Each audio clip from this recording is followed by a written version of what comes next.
우리나라 고전 소설 중에 형을 형이라 부르지 못하고 아버지를 아버지라고 부르지 못한 비운의 인물이 한 명 있습니다. 누군지 아십니까?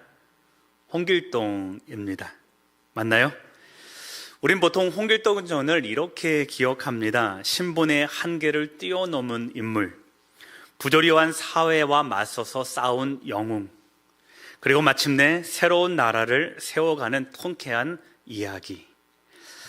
오늘 말씀을, 이 화해라는 주제로 오늘 말씀을 읽다가 문득 홍길동전의 이야기가 떠올랐어요. 왜 그랬는지 잘 모르겠는데, 여러분, 홍길동전을 화해와 관계라는 관점에서 읽으면 어떨까 한번 생각을 해봤는데요. 여러분, 결말이 어떻게 될까요? 전혀 다른 이야기가 됩니다. 자, 홍길동은 어려서부터 능력이 출중한 사람이었죠. 학문을 배우고 무예를 익히는데 남들보다 탁월했고요. 지혜와 용기도 갖춘 인물이었습니다. 문제는 그의 능력이 아니라 그의 출신 배경에 있습니다. 이 사회에서는 그를 받아줄 자리가 없었습니다.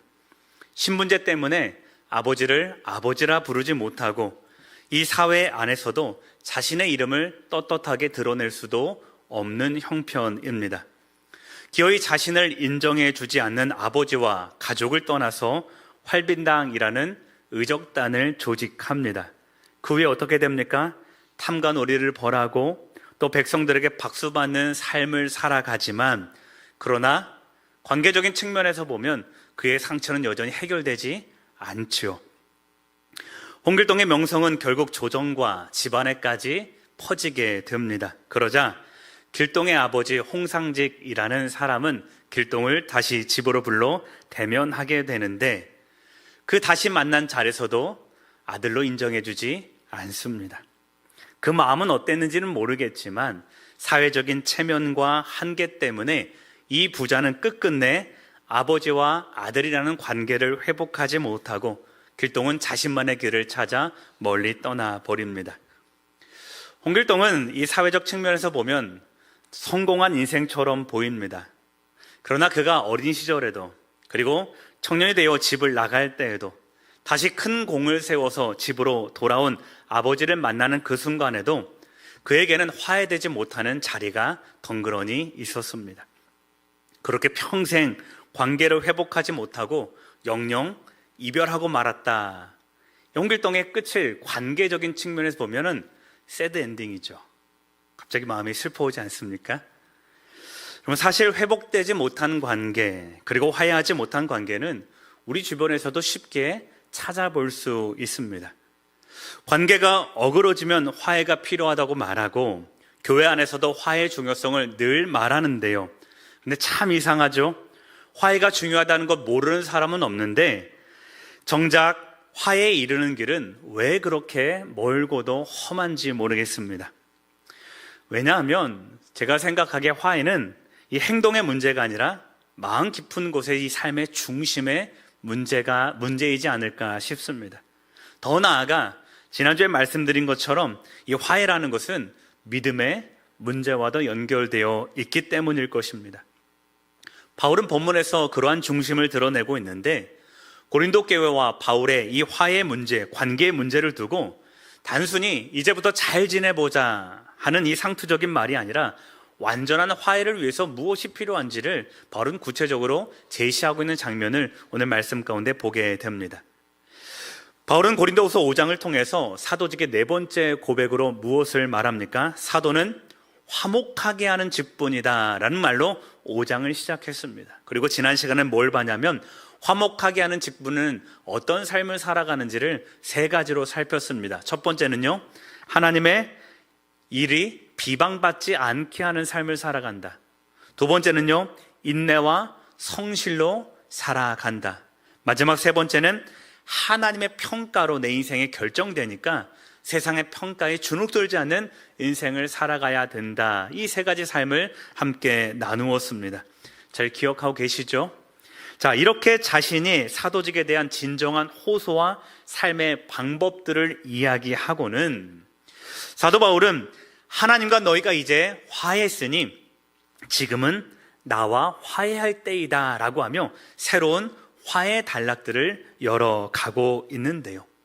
바울은 자신과 교회와 화해하는 데서 필요한 세 가지를 교회에 권면하고 요청하는 것을 보게 됩니다. 어떤 거냐면 먼저 말씀드리면 마음을 넓히라, 거룩을 향해 나아가라, 그리고 우리를 영접하라 하는 이 세 가지 요청입니다. 이제 이 세 가지 내용을 함께 살펴볼 텐데요.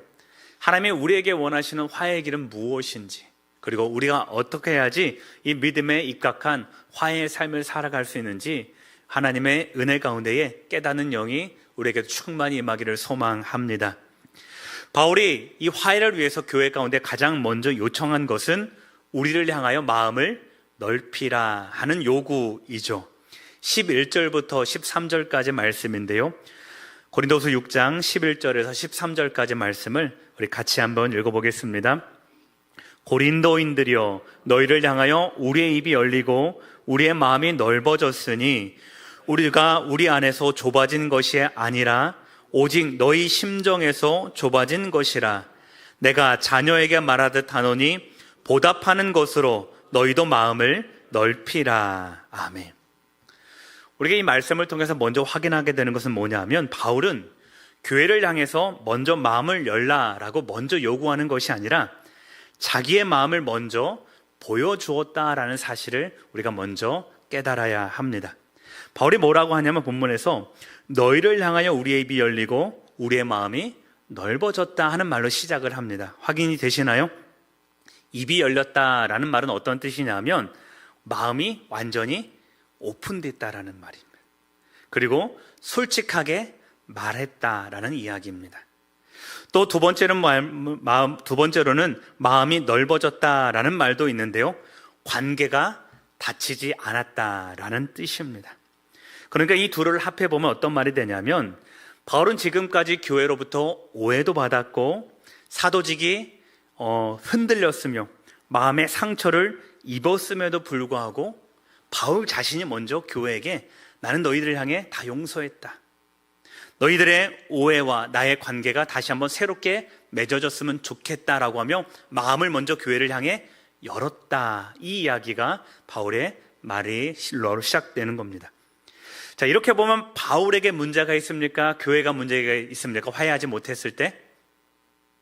그죠? 바울에게는 문제가 없습니다. 다만 문제가 어디에 남아있냐면 교회 성도들에게 여전히 꽁한 마음에 문제가 남아있다라는 거죠. 바울은 이것을 편지로 직접적으로 이야기하는데 그것이 12절입니다. 12절 말씀은 다시 한번 읽어보겠습니다. 너희가 우리 안에서 좁아진 것이 아니라 오직 너희 심정에서 좁아진 것이니라. 아멘. 너희가 우리 안에 좁아지지 않았단 말은 뭐냐면 우리는 여전히 너희를 향해서 넓은 받아들일 마음을 가지고 있다. 다만 뭐가 좁아졌대요? 너희 마음이 좁았다라는 겁니다. 여러분 이해가 되시죠? 바울은 자신은 교회를 여전히 사랑하고 받아들일 넓은 마음으로 기다리고 있는데 교회는 그러지 못했다라는 겁니다. 교회는 여전히 바울을 향해서 꽁해 있는 것 같고 교회는 여전히 바울의 사도직을 의심하고 있는 듯 하다라는 바울의 심정을 나타내는 말입니다. 그래서 성도들에게 바울은 이렇게 말합니다. 너희가 보답하는 것으로 너희도 마음을 넓히라. 여러분 교회가 바울에게 보답할 게 도대체 뭐가 있을까요? 복음을 전해준 사실을 말하는 거예요. 아버지의 마음으로 그 영혼이 죽어가는 이 세상 가운데 놓여있는 것을 바울은 아버지의 심정을 그들에게 복음을 전하고 교회를 결작하며 헌신했잖아요. 그 헌신에 보답하는 마음이 조금이라도 있다면 이 새로운 관계를 위해서 너희 다친 마음을 제발 좀 열어다오 하는 바울의 마음이 오늘 11절과 12절, 13절의 말씀 가운데 드러나 있는 것입니다. 성도님들, 이 말씀에서 우리는 화해의 본질을 확인하게 되는데요. 화해는 누가 옳으냐를 판단하는 시간이 아니라는 겁니다. 완전한 화해는 누가 먼저 마음을 여느냐에 이 화해의 유무가 달려있다라는 사실을 우리가 기억했으면 좋겠습니다. 그럼 바울은 그 부담을 상대에게 지우는 것이 아니라 누가 먼저 져요? 바울 자신이 먼저 지겠다라는 겁니다. 여러분 생각을 해보십시오. 교회와 바울이 다투고 또 험한 소리가 오고 가는 것은 바울의 문제가 먼저였습니까? 교회의 문제가 먼저였습니까? 교회가 바울의 대적자들에게 속았기 때문에 지금 바울과 교회가 관계가 소원해졌지, 바울이 그들을 먼저 버리거나 내팽겨치지는 않았다라는 겁니다. 그런데도 지금 누가 먼저 마음을 열었다는 겁니까? 바울이 먼저 마음을 열었다는 거예요. 바울이 먼저 마음을 열고 바울이 먼저 입을 열어서 그들에게 화해의 권면을 하고 그들 가운데 다시 한번 우리가 하나님 안에서 관계하자라고 하며 바울이 먼저 그들에게 다가갔다라는 이 편지를 우리는 읽어갈 수 있는 것입니다. 그는 자신의 입을 열었고 마음을 열었고 그 글을 통해서 성도들에게 충분히 자신의 삶을 전달했습니다. 비록 자신이 먼저 상처를 받았지만 이 관계를 포기하지 않기 위해서, 하나님의 맺게 하신 이 사도직과 성도와의 이 선한 그리스도 안에서의 지체된 관계를 포기하지 않기 위해서 그는 모든 가능성을 열어두고 자신이 먼저 교회로 다가갔다 하는 것을 우리는 확인하게 되는 거죠. 사랑하는 성도님들, 화해란 그런 겁니다. 누가 잘못했느냐, 누가 잘하냐를 따지면 더 이상 화해하기 싫다라는 겁니다. 바라기는 우리도 이 가능성에 모든 마음을 열고 서로 남 탓하는 것이 아니라 내가 먼저 이 화해 문을 열어가는 하나님의 충직한 믿음의 일꾼들 되시기를 소망합니다. 자, 그런데 사실 화해가 쉽지는 않습니다. 왜 그러는가요? 우리는 화해하는 법을 잘 배우지 못했거든요. 화해하는 법도 모르고 먼저 미안하다 하는 말도 꺼내기도 힘듭니다. 그래서 때로는 미안하다는 말을도 하지 않고도 충분히 화해가 되는 줄 서로 착각하는 경우도 있습니다. 맞나요? 저만 그런 것처럼 이렇게 저는 가끔 그러더라고요. 제가 오해하고 제가 화를 냈는데도 불구하고 그냥 이게 풀렸는 줄 알고 그냥 넘어가려는 습성들이 가끔 저에게서 발견이 되더라고요. 오래전에 섬기던 교회에서 권사님 두 분이 싸우셨어요. 언제가 제가 설교에서도 잠깐 이야기했던 예화인데요. 전세금을 충당하기, 이사를 하는데 이 전세금을 갚고 하는 데 있어서 일주일 차이가 기간이 나는 거예요. 권사님에게 돈이 생기는 건 일주일 후고 당장 전세금은 빼줘야 되고, 그래서 평소에 친분이 있는 권사님한테 그 모자른 돈에 관해서 좀 구워달라고 이야기를 했던 거예요. 일주일 지나면 바로 이게 또 다른 돈이 들어 갚을 수 있다, 이렇게 이야기를 하고 이야기를 드렸는데, 이 이야기를 들으신 권사님이 금전적인 고래는 교회에서 옳지 않다, 이렇게 말하면서 거절하신 거예요. 그럼 마음이 상할까요, 안 상할까요? 상하죠. 친하다고 여겼는데 그게 일주일 뒤에 준다라고 꼭 약속을 했는데도 불구하고 그게 이루어지지 않으니까 마음이 상한 거예요. 그래서 뭐 자신도 모르게 벌써 화를 냈다는 거예요. 그것도 못 해주냐 그러면서 우리 사이에. 자, 그러고 심하게 다퉈놓고 꽤 오랫동안 싸우셨어요. 문제는 두 분 다 나이가 드셔서 화해가 잘 안 되는 거예요. 급한 마음에 화는 냈지만 그래도 교회 안에서 서로 잘 섬겨가는 권사님들이 화해는 하고 싶었는데 시도했는데 안 되더라라는 거죠. 그래서 저를 찾아와서 이렇게 말합니다. 목사님, 저는 최선을 다해서 화해를 시도했는데 그 권사가 받아주질 않네요. 이제는 괘씸해서 나도 화해 안 할랍니다. 그래서 제가 물었어요. 권사님, 화내서 미안하다 이렇게 말씀하셨어요? 그랬더니 권사님이 이렇게 말씀하십니다. 그럼요. 같이 밥 먹자고도 했어요. 아마 알아들었을 거예요. 우리는 여기서 많이 실수를 해요. 여러분, 밥 먹자는 말과 미안하다는 말은 엄연히 달라요. 그런데도 충분히 나는 사과할 의사가 있었고 충분히 사과했다라고 하면 그건 화해하자는 말이 아니라 그걸 뭐라고 부르냐면 핑계라고 부르는 겁니다. 성도님들, 화해는 단순히 분위기를 좋게 만드는 기술이 아니에요. 적당히 넘어가자라고 하는 제안도 아닙니다. 화해는 내가 해야 될 말을 할 수 있는 용기요 선택입니다. 내가 상처를 주었다, 내가 화를 냈다, 미안하다 하고 우리의 입을 열어서 용기 있게 고백할 수 있는 선택이 여러분 화해가 가지는 본질이라는 것을 기억할 수 있었으면 좋겠습니다. 바울이 그랬다는 겁니다.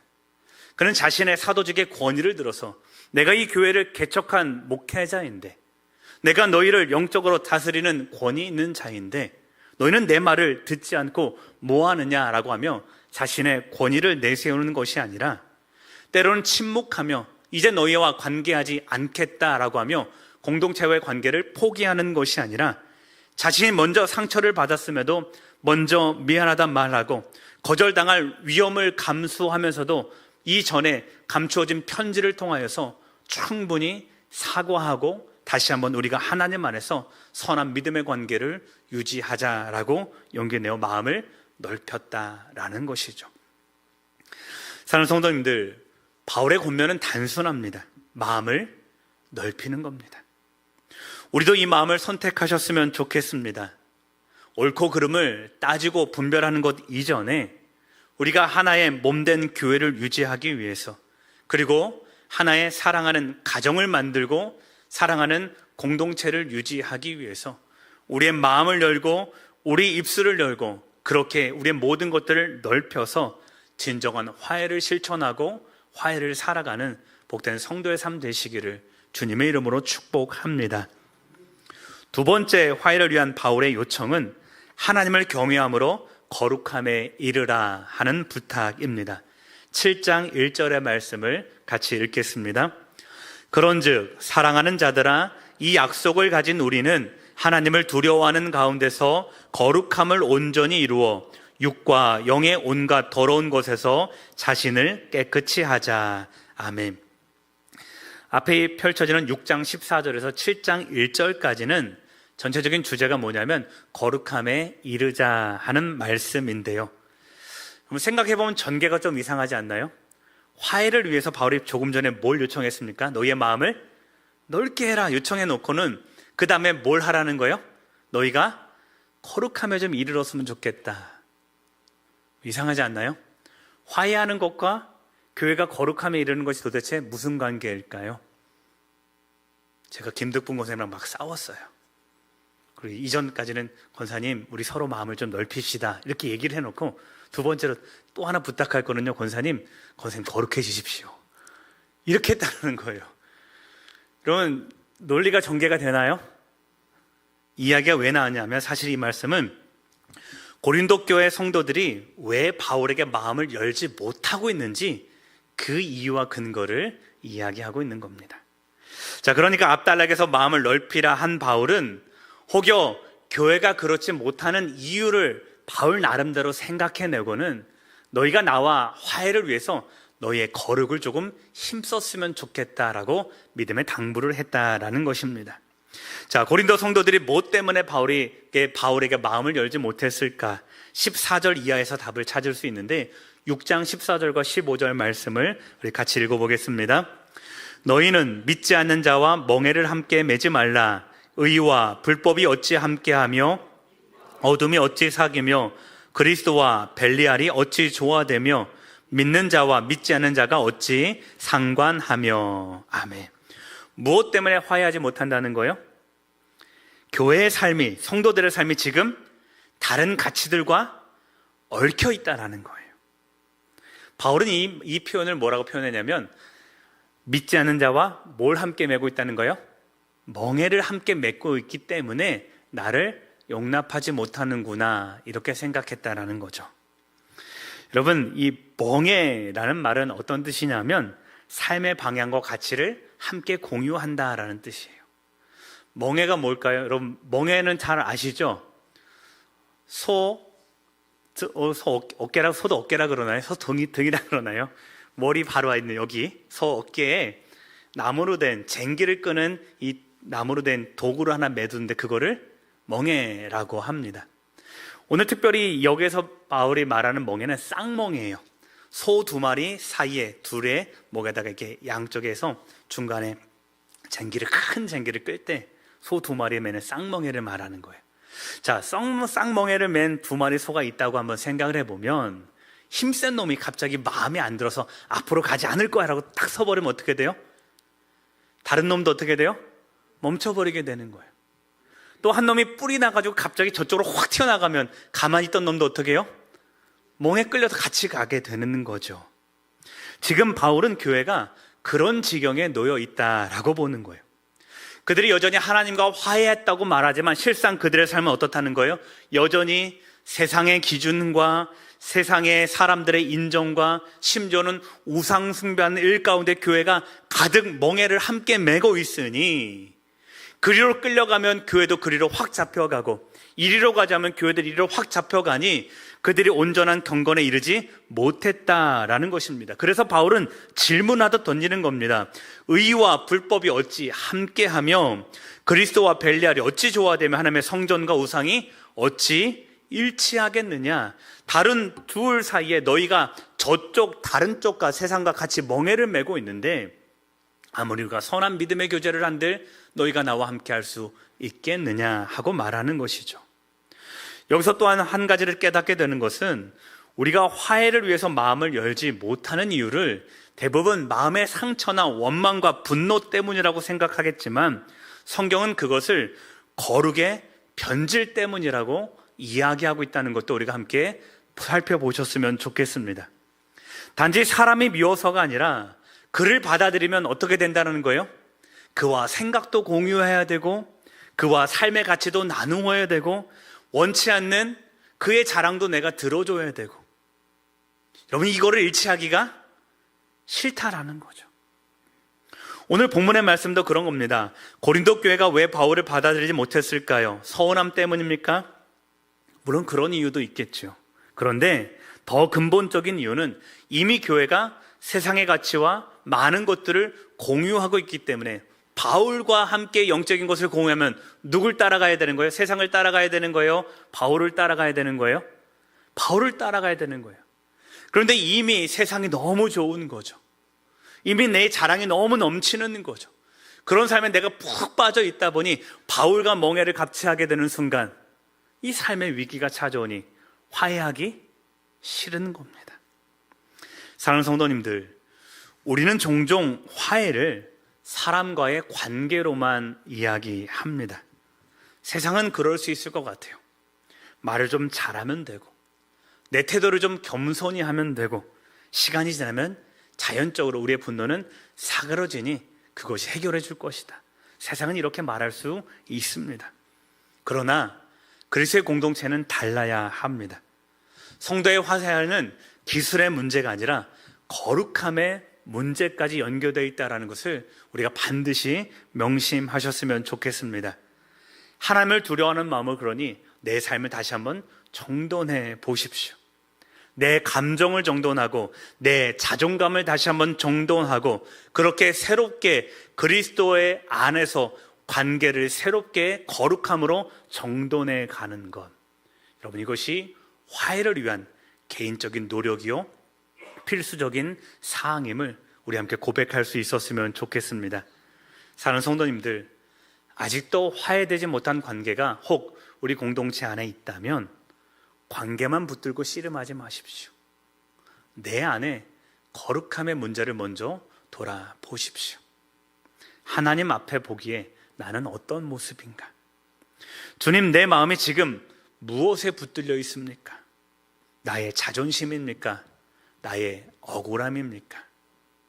그 모든 것들 다 십자가 앞에 내려놓고 오직 거룩함으로 주님과 새로운 관계를 맺었듯이 그와도 거룩함의 관계를 맺게 하옵소서. 이 영적인 분별을 스스로에게 적용해보고 실천해 볼 수 있는 귀한 믿음의 발걸음, 화해의 길 열어가실 수 있기를 소망합니다. 세 번째 권면은 마음으로 사역자를 영접하라 하는 권면이죠. 7장 2절과 3절의 말씀을 같이 읽겠습니다. 마음으로 우리를 영접하라. 우리는 아무에게도 불의를 행하지 않고 아무에게도 해롭게 하지 않고 아무에게도 속여 빼앗은 일이 없노라. 내가 이 말을 하는 것은 너희를 정죄하려고 하는 것이 아니라 내가 이전에 말하였거니와 너희가 우리 마음에 있어 함께 죽고 함께 살게 하고자 함이라. 아멘.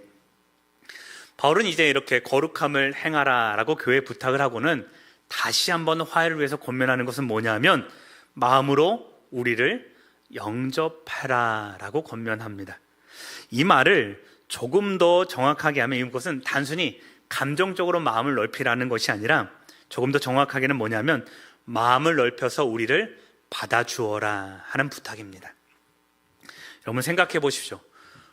뭘 받아주고 뭘 인정할까요? 교회가 사도에 뭘 받아줘야 되고 뭘 인정해 줘야 될까요? 사도로서 대접을 좀 해달라는 이야기일까요? 사도의 권위를 좀 인정해 달라는 말씀일까요? 아니면 바울 자체를 좀 받아달라라는 인간적인 이 동정의 표현일까요? 그건 아닌 것 같죠? 그럼 뭘 하라는 거냐면 자신을 둘러싼, 즉 사도직을 둘러싼 모든 오해와 불평을, 모든 판단을 내려놓고 자신을 사도로서 행한 자신의 일을 통해서 자신을 제대로 판단해달라 하는 요구인 겁니다. 내가 사도로서 행한 진실성을 바라보고 교회의 영적인 지도자로 다시 한번 나를 인정해 줄 것을 바울이 요청하고 있는 것입니다. 여러분 이 말씀을 보십시오. 바울은 나를 좋아해 달라, 너희가 내 편이 좀 되어줬으면 좋겠다, 그렇게 해서 저 적대자들 다 물리쳐줬으면 좋겠다 하는 말이 아니라 다만 내가 사도로서 어떻게 살아왔는지, 바울과 디모데와 이 사도의 무리들이 어떻게 사역을 행했는지 그것을 너희가 본대로만 판단하고 그래서 다시금 너와 나를 너희의 영적인 지도자로 인정해달라라는 호소인 것입니다. 그렇게 말해놓고도 충분하지 않았던지 그 다음에 어떻게 말하냐면 함께 죽고 함께 살고자 한다라고 하며 자신이 얼만큼 교회를 위하고 사랑하고 있는지를 그 마음을 다하여 표현하고 있는 것을 보게 됩니다. 여러분 하나를 더 한번 생각을 해보십시오. 교회가 왜 바울을 있는 그대로 바라보지 못했을까요? 사도로서 행한 일들이 있을 거잖아요. 개척 당시에 함께 일군 그 바울의 노력들을 수많은 사람들이 이미 봤을 거잖아요. 그런데도 왜 교회는 바울을 있는 그대로 보지를 못했을까요? 왜일까요? 이런 말이 있습니다. 모든 사람은 두 마리 개를 키운답니다. 어떤 개인지 아십니까?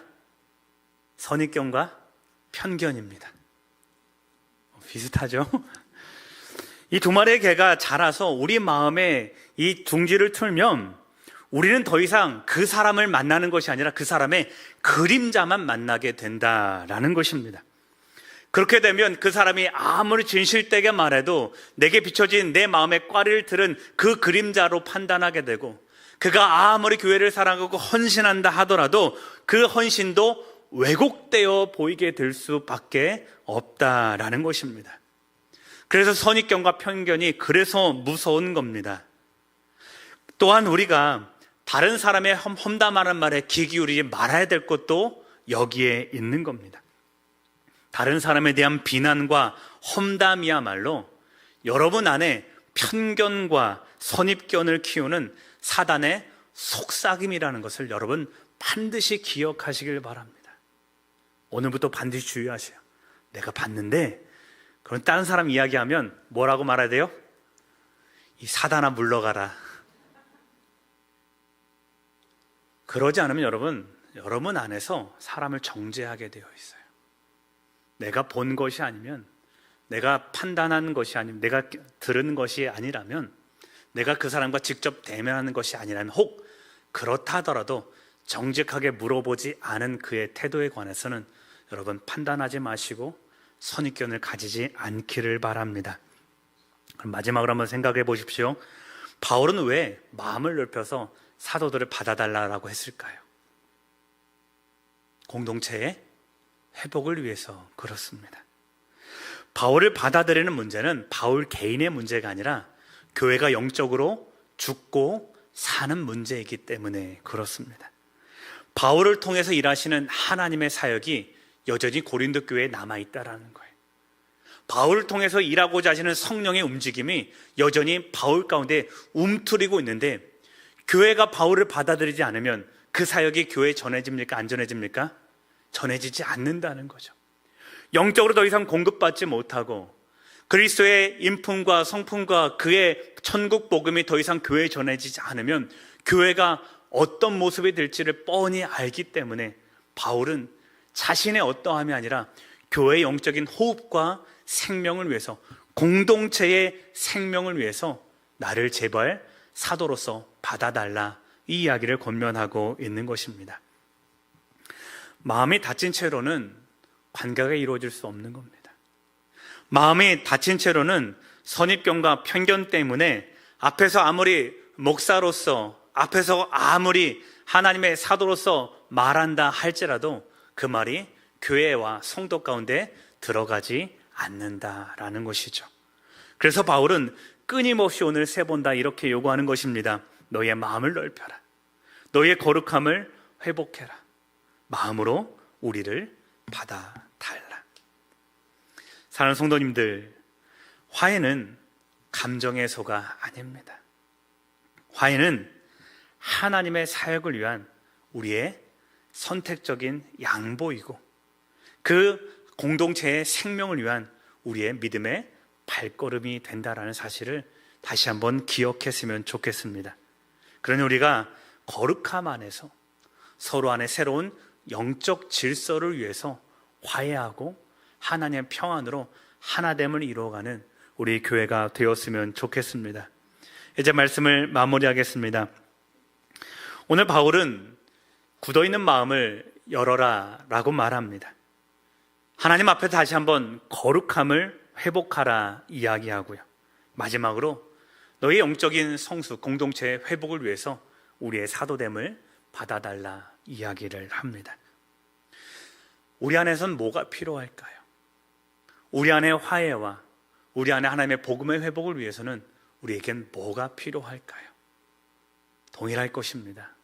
여러분, 서로 안에 마음을 넓게 하십시오.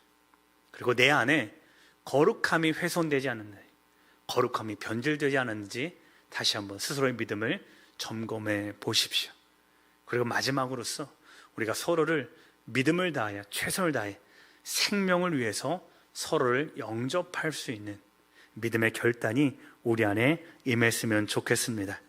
그래서 우리가 이 노력을 통해서 우리 교회가 건강한 교회요, 행복한 교인으로 모두가 힘써 믿음의 전진을 이루어가는 복된 주의 백성 되시기를 주님의 이름으로 축원합니다. 함께 기도할 텐데요, 오늘 말씀을 기억하며 함께 기도했으면 좋겠습니다. 하나님, 우리의 마음을 넓혀서 화해를 선택하는 믿음을 주옵소서. 화해가 거룩의 열매임을 깨닫게 하시고 우리의 삶을 정결과 거룩하게 이끌어 주시옵소서. 선입견과 편견을 내려놓게 하시고 서로를 믿음으로 바라보고 영접하게 하옵소서. 이 제목으로 함께 기도하겠습니다. 사랑하는 주 하나님 아버지, 우리가 주 안에서 성도의 공동체 하나됨을 이루어가기 위하여 오늘도 간구하며 기도합니다. 하나님, 우리의 마음을 넓혀서 화해를 선택하고 서로에게 있는 그리스도의 얼굴을 바라보게 하여 주시옵소서. 하나님, 우리 마음의 거룩을 해치는 분노와 미움과 불평을 사라지게 하시고 이 거룩함이 우리의 온전한 화해를 위한 열매요 용기임을 우리가 다시 한번 깨달아 우리 안에 먼저 정결하게 하시고 하나님을 향한 화해의 손길을 이루어갈 수 있도록 인도하여 주시옵소서. 하나님, 선입견과 편견이 우리 안에도 너무나도 많이 있습니다. 우리에게 속삭이는 이 사단의 속삭임을 내려놓게 하시고 하나님, 서로를 믿음으로 바라보며 영접하게 하여 주시옵소서. 그리하여 교회 안에 세우신 하나님의 화평과 떠나보자 서로 간의 존중함과 하나님이 이루신 그 평화의 샬롬이 오늘 우리 안에 가득하여 주께서 이루고자 하시는 건강한 교회요 행복한 교인 우리가 서로를 위할 수 있도록 인도하여 주시옵소서. 사랑하는 주 하나님 아버지, 우리의 마음을 넓게 하여 주시옵소서. 우리 안에 있는 거룩이 변질되지 않았나 다시 한번 확인하게 하시고 서로가 서로의 믿음을 영접하고 서로가 서로를 인정하고 존중하며 하나된 믿음의 공동체로 우리가 힘써 일할 수 있도록 인도하여 주시옵소서. 그렇게 거룩함 안에서 그리스도를 머리로 한 새로운 몸들 되게 하시고 각 지체들이 힘써 합력하여 하나님의 선한 일들을 이루어가는 우리 남강교회 될 수 있도록 주여 은혜를 더하여 주시옵소서. 감사하며 축복하며 존귀하신 예수님 이름으로 기도드립니다. 아멘.